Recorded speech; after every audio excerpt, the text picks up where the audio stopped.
ಜನಪರ ನ್ಯಾಯಪರ. ಕಾವೇರಿ ಶಾಲೆಯ ಆವರಣದಲ್ಲಿ ಸಂತ ಕವಿದಾಸ ಶ್ರೇಷ್ಠ ಕನಕದಾಸರ 537ನೇ ಜಯಂತಿಯನ್ನು ಆಚರಿಸಲಾಯಿತು. ಈ ಕಾರ್ಯಕ್ರಮದ ಅಧ್ಯಕ್ಷತೆಯನ್ನು ಪ್ರೌಢಶಾಲೆಯ ಹಿರಿಯ ಶಿಕ್ಷಕರಾದ ಶ್ರೀಮತಿ ಮಂಜುಳಾದೇವಿ ಅವರು ವಹಿಸಿದ್ದರು. ಅತಿಥಿಗಳಾಗಿ ಪ್ರಾಥಮಿಕ ಶಾಲೆಯ ಮುಖ್ಯ ಶಿಕ್ಷಕಿಯಾದ ಶ್ರೀಮತಿ ಮಂಗಳಮ್ಮನವರು ಉಪಸ್ಥಿತರಿದ್ದರು.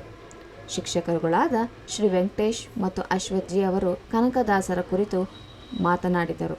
ವಿದ್ಯಾರ್ಥಿಗಳು ಕೂಡ ಭಾಷಣ ಮಾಡಿದರು. ಆಶಾ ಸಂಗಡಿಗರು ಪ್ರಾರ್ಥಿಸಿದರು.